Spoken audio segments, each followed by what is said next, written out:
প্রিয় দর্শক, আসসালামু আলাইকুম। তো দর্শক, যাকে দেখতে পাচ্ছেন তার নাম হচ্ছে ফাতেমা।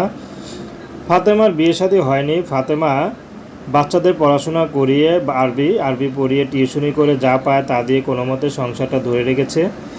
কারণ তার বাবা নেই, তার মা আছে। তার মা সবসময় পর্দা করে। তার বাবা একজন আলেম ছিলেন। তো আলেমের ঘরে এখন এরকম দুর্দশা, কে জানে আসলে কখন যে কী হয়ে যায় বলা যায় না। তো যাই হোক, ফাতেমা এখন ইউটিউব এসেছে আসলে বিয়ে শাদির জন্য, কারণ তার বিয়ের বয়স হয়ে গেছে, এখনও বিয়ে হচ্ছে না যৌতুকের জন্য।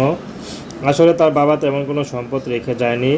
তো ফাতেমার একটি কথা, যে আমাকে বিয়ে করবে, যে আমাকে পর্দা করাবে, সেই আমাকে যেন ফোন দেয়।